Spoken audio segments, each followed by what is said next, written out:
Aujourd'hui, on va aller faire un peu d'arbitrage. J'ai trouvé deux arbitrages qui sont très intéressants. Un premier sur le BNB et un autre sur le Atom. Mais avant ça, il faut que je vous annonce un truc très important. J'ai enfin ouvert un serveur Discord. Ça fait un moment que je voulais le faire. Pour l'instant, c'est tout nouveau. J'ai hâte que ça prenne vie. Il y a des émoticônes personnalisés en plus. Je suis vraiment trop content et je remercie énormément Falia qui s'est occupé de tout quasiment. Si vous voulez rejoindre le serveur, vous avez le lien dans la description. Vraiment, n'hésitez pas. Maintenant, on passe au portefeuille. Donc sur le portefeuille, on va commencer par la Binance Smart Chain. Depuis un petit moment, j'ai une stratégie sur cette blockchain, c'est que je mets des bitcoins en collatéral sur Venus, j'emprunte du BUSD et je vais les déposer sur un autre protocole. D'ailleurs, j'avais même changé de stablecoin au cas où il y aurait un dépeg sur BUSD.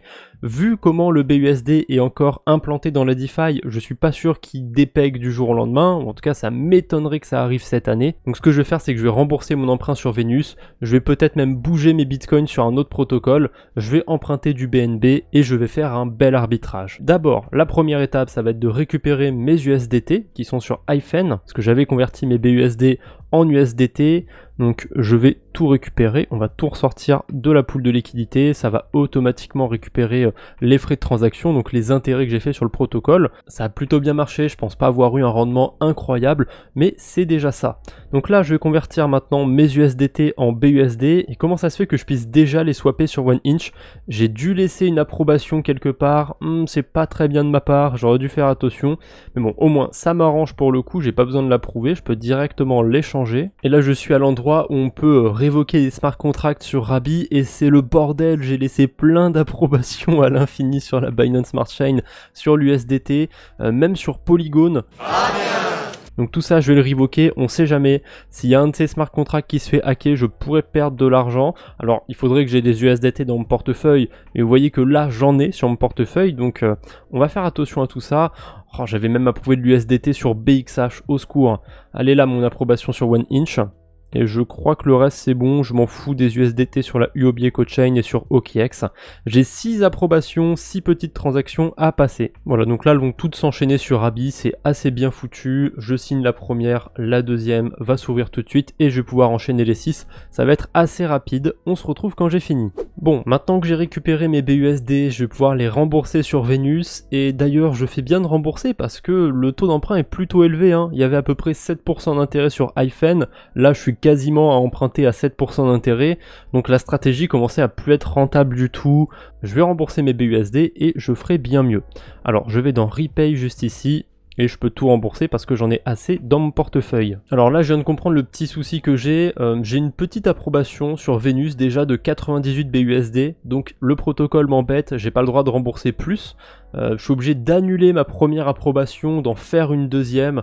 C'est un petit peu chiant, mais je crois que je me souviens pourquoi il me reste 98 BUSD d'approuver. Quand j'en ai emprunté, j'ai dû faire une approbation à la con, et du coup il devait y avoir des restes sur l'approbation, j'avais dû approuver plus que ce que j'ai emprunté. Bref, c'est pas très grave, maintenant je peux réapprouver le BUSD.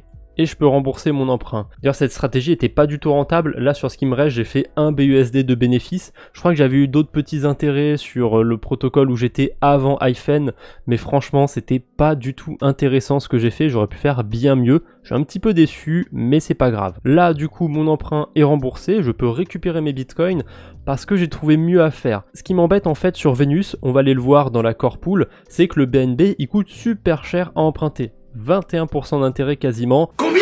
Ça c'est dû au fait que sur Binance il y a souvent des launch pools, des launchpads et du coup les gens empruntent beaucoup de BNB pour y participer. Ça m'emmerde, donc je vais aller me mettre sur un autre protocole où le BNB sera moins cher à emprunter. Mais du coup pour pouvoir emprunter du BNB il va me falloir du collatéral. Mon collatéral ça restera mon Bitcoin, sauf que je vais devoir le retirer de Venus aussi. Donc je vais cliquer sur Withdraw. Et j'ai juste à passer une petite transaction pour récupérer mes bitcoins. Et là j'ai l'embarras du choix en termes de protocole. Le premier c'est Wing Finance qui a bien changé depuis la dernière fois que j'ai été dessus. On a un protocole où on peut être payé à emprunter du BNB. Vous voyez que je peux déposer mes bitcoins avec des intérêts très faibles. Et si j'emprunte du BNB, j'ai des intérêts bonus en empruntant et les intérêts bonus sont plus élevés que que les intérêts que j'ai sur le BNB. C'est pas trop mal, mais il y a autre chose. Donc j'ai continué ma pérégrination sur la DeFi, j'ai regardé les autres protocoles qui existaient. Il y a Annex aussi sur la Binance Smart Chain. Là, il n'y a pas beaucoup de liquidité, c'est pas très intéressant si vous voulez mon avis. En tout cas, pour la stratégie que je veux faire, puisqu'on peut voir que sur certaines cryptos, notamment le Matic, on peut être payé à emprunter. Après, le souci, c'est qu'il y a très peu de liquidité quand même. Ensuite, j'ai été voir ce qu'il y avait du côté de D-Force. C'est un protocole de prêt d'emprunt qui existe depuis un bon moment. Là, le BNB était un peu plus cher à emprunter, vous voyez, 7%. On n'est pas au niveau des 20% qu'on avait sur Venus, mais je trouve ça quand même un petit peu cher. Et enfin, en dernier, on a Kinza. Alors lui, il est un peu plus particulier parce que le BNB est encore plus cher à emprunter ici, c'est autour de 9%, mais mon arbitrage va me rapporter facile 35-40%, donc ça va, je m'en fais pas trop par rapport à ça. Et surtout, ce qui m'intéresse le plus sur Kinza, c'est que Binance, ils ont levé des fonds sur ce protocole. Alors on sait pas encore combien de fonds ils ont levé pour le protocole, mais ça m'intéresse pas mal.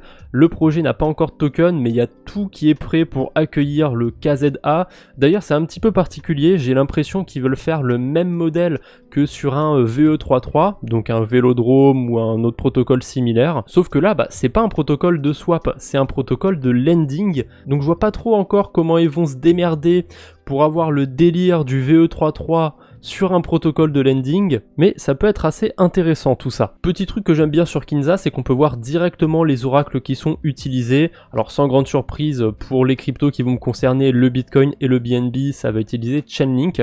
Ça m'étonne d'ailleurs que pour le BNB, ça utilise pas l'oracle directement de Binance, mais écoutez, pourquoi pas. Kinza du coup c'est le protocole sur lequel je vais aller mettre mes liquidités, c'est pas celui où ça va être le plus intéressant d'emprunter du BNB, mais vous commencez à me connaître, j'adore farmer de potentiels airdrops, donc je vais pas me gêner avec Kinza. D'ailleurs je reviens vite fait sur l'accueil de Kinza, c'est un truc que je fais plus souvent en ce moment mais qui est quand même très important à faire, c'est d'aller voir vite fait la documentation et de regarder 2-3 éléments, notamment s'il y a des audits etc. Bon alors pour le coup Kinza c'est un petit peu spécial parce que Binance a levé des fonds, ils sont sur Binance Labs, donc je m'en fais pas trop de ce côté-là, mais c'est toujours quelque chose de bon à faire sur la DeFi, d'aller voir un petit peu la documentation, de voir s'il y a des audits par exemple, et il y en a pour le coup du côté de Kinza Finance. Il y a 3 grosses failles de sécurité qui ont été remontées par l'audit, qui ont été résolues depuis. J'espère que c'était avant le lancement du protocole. De toute façon, ça change rien maintenant puisque c'est réparé. Bien évidemment, il peut toujours rester des trucs qui n'ont pas été trouvés par les auditeurs. Il peut toujours y avoir aussi une nouvelle faille qui est découverte, un nouveau hack qui est possible. Donc on reste sur la DeFi, on sait qu'il n'y a jamais zéro risque, mais c'est un rappel qui est important à faire, je pense. Ça faisait un moment que je l'avais pas fait. Autre petit conseil de sécurité, c'est les protocoles que vous utilisez régulièrement, mettez-les dans vos favoris, comme ça vous êtes sûr d'atterrir toujours sur le bon site. Il y a des petits malins qui font des fausses copies de certains sites, notamment dans la DeFi. Donc vous pouvez vous retrouver potentiellement sur des faux sites et vous faire arnaquer, c'est pas terrible. Bref, là je suis sur Kinza, j'ai cliqué sur le Bitcoin parce que je veux déposer mes BTC. Il faut que je connecte mon wallet par contre avant, Rabby Wallet. Et là je vais pouvoir déposer mes Bitcoins en cliquant ici sur Supply. Donc je dépose tout, c'est peut-être pas la chose la plus sensée à faire parce que je vais m'exposer à un seul protocole avec tous mes Bitcoins. Et en plus les BTC Maxi sont déjà en PLS parce que je suis sur la Binance Smart Chain. Mais écoutez, comme on dit, no pain no gain. Allez hop, supply BTC, j'ai juste ma petite transaction à passer. Oula, Rabby il est en train de me mettre un coup de pression. Vous voyez que là il me met un petit avertissement sur ma transaction. A priori ce serait un scam token répertorié sur Rabby. Je sais pas si c'est une erreur ou quoi que ce soit. En tout cas, pour en être sûr, je vais déposer une petite quantité de Bitcoin sur le protocole. Je vais mettre 3 $ pour être sûr et je vais voir si je peux les récupérer. Si je peux pas les récupérer, c'est pas bon signe. Après c'est peut-être une erreur, à mon avis c'est pas infaillible non plus Rabby, c'est possible qu'il y ait des erreurs. J'avais même pas vu encore ce genre d'alerte pour l'instant sur le portefeuille. On va voir. Là pour l'instant j'ai mis a priori 3 $ de Bitcoin. Je suis retourné dans mon dashboard. A priori je pense que je peux les retirer, il n'y a pas l'air d'y avoir de soucis. Si je fais withdraw Bitcoin, je pense que ça marche. Oui, ça a l'air de bien marcher, je peux récupérer mon BTC, la simulation de la transaction marche bien, donc je m'en fais pas trop, je pense que c'est une erreur pour le coup du côté de Rabi. On va croiser les doigts en tout cas, j'espère que ça se passera bien, on va déposer tous les bitcoins et au pire, bah voilà, advienne que pourra. D'ailleurs, fun fact, je voulais mettre à jour ma transaction sur mon tableur et regardez les bitcoins, déjà je les avais déposés le 4 janvier 2023, je me souvenais pas que c'était il y a aussi longtemps. Je sais que j'en avais redéposé, j'avais pas tout mis au début sur Vénus, mais bref, ça c'est une autre histoire. Et surtout, au moment où je les ai déposés, ça valait que 656 $. Maintenant, ça vaut plus de 1000 $. C'est fou comment le Bitcoin a bien performé cette année. Voilà, maintenant que mes Bitcoins sont déposés, qui sont mis en collatéral aussi d'ailleurs, ça s'est fait tout seul, j'ai l'impression, parce que j'ai pas fait de transaction pour le faire. Je vais pouvoir emprunter du BNB. Il est un petit peu plus cher d'un coup. A priori, il y a peut-être des gens qui sont mis à en emprunter. J'ai pas fait gaffe s'il y avait beaucoup de liquidités, je pense que c'est suffisant pour ce que j'ai envie de faire. Il y a 20 000 $ de BNB en liquidité, il y a 85 BNB. Alors c'est pas beaucoup honnêtement, mais c'est largement assez pour moi. Je pense pas que le taux d'emprunt va exploser après mon emprunt justement. Je peux emprunter jusqu'à 3 BNB, mais ça ce serait prendre des risques quand même, parce que je serais proche de mon seuil de liquidation. Vous voyez que si j'emprunte 3 BNB, je vais être un Hills Factor qui a 1,08.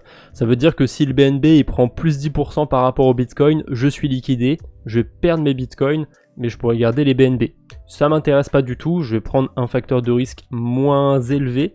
Alors le BNB et le Bitcoin, ils restent quand même plus ou moins corrélés. Le BNB a pas mal surperformé Bitcoin il y a pas si longtemps, je sais plus si c'était en 2022 ou encore jusqu'à début 2023.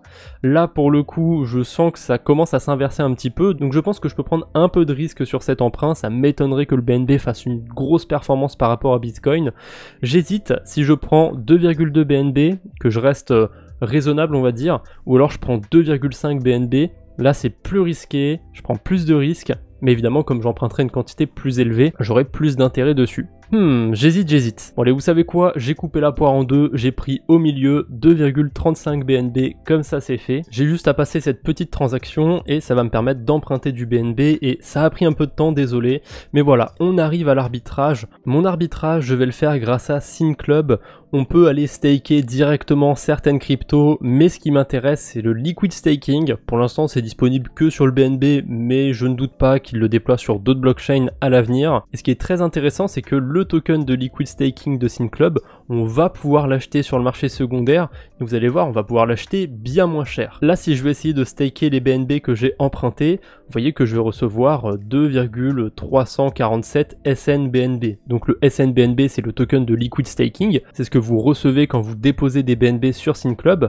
Là je vais revenir du coup sur l'Amaswap, je vais convertir mes BNB en SNBNB. On va remettre 2,35 et vous allez voir que j'ai pas du tout le même taux ici. Là je peux en échanger 2,35 contre 2,38. On voit qu'il y a un bel arbitrage à faire.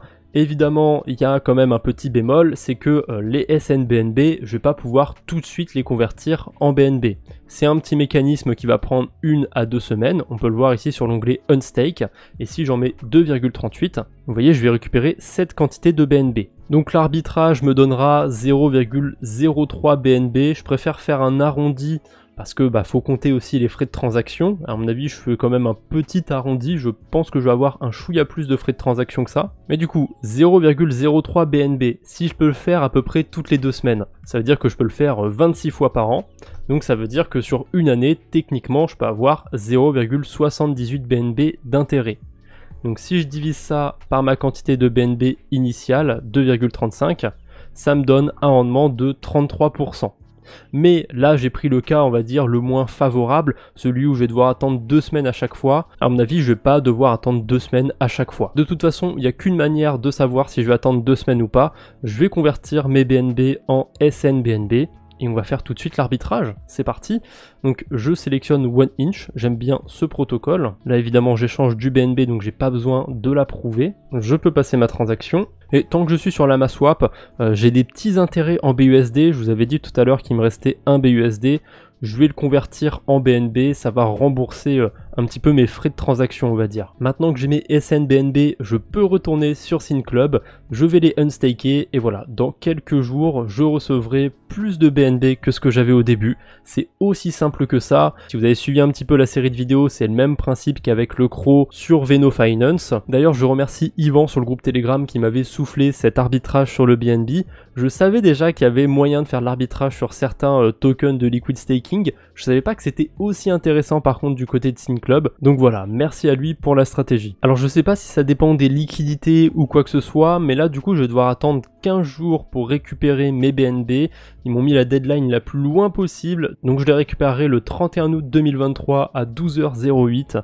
Bon, à mon avis, je serai pas à la minute près sur mon portefeuille, mais voilà, dans ces eaux-là, je penserai à refaire un épisode et aller les récupérer. Mais pour l'instant, on va attendre patiemment. Et j'ai une dernière chose à faire pour aujourd'hui, ça va être de répéter mon arbitrage aussi sur Atom. Ça pour le coup, on l'a déjà vu, donc je vais passer assez rapidement. Ça va être exactement le même principe de toute façon qu'avec le BNB. Je vais d'abord récupérer mes atomes, parce que j'avais déjà fait la boucle. Donc je récupère 47,71 atomes. Je sais plus avec combien j'ai commencé, il me semble que c'était autour de 47 atomes. Bref, maintenant que j'ai mes atomes, je vais sur Ferro Protocol. C'est un protocole justement avec une pool de liquidité qui va jouer en ma faveur, on va dire, puisque je vais pouvoir échanger 47,7 atomes en 46,4 L atomes. Alors a priori pour l'instant ça n'a pas l'air très intéressant parce que je vais en recevoir moins, mais c'est un token de liquid staking, ça veut dire qu'il va composer les intérêts, donc c'est normal que j'en reçoive moins que du atome tout court. Et voilà, c'est magique, je peux voir combien je vais récupérer d'atomes, je vais en récupérer à peu près 48,78, moins les 0,2% de frais, donc à mon avis c'est vers 48,5. Ah non, pas du tout, ce sera à peu près 48,7 atomes. Donc voilà, un arbitrage qui marche toujours aussi bien, je vais faire un atome d'intérêt, je vais en avoir pour à peu près 21 jours. Là c'est un petit peu plus long, mais c'est normal puisque sur le réseau Atom, quand on stake, quand on délègue des atomes, il faut attendre 21 jours pour pouvoir les récupérer. Et par-dessus ça, il faut ajouter la période de Veno qui va faire des requêtes tous les 3 jours, donc on peut attendre entre 21 et 24 jours.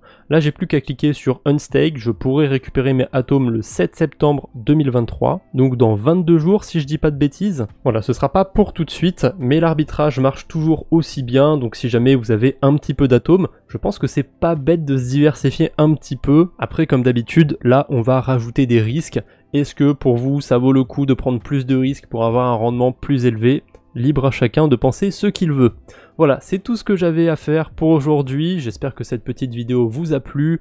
Encore une fois, n'hésitez pas à rejoindre le groupe Discord si ça vous intéresse. Je pense que je parlerai de temps en temps des stratégies que je veux ajouter sur le portefeuille un petit peu en avant-première. Donc voilà, ça peut ajouter une petite plus-value je pense au groupe Discord, n'hésitez pas. Allez, je vous embête pas plus, on se retrouve bientôt j'espère. D'ici là, portez-vous bien. Salut tout le monde!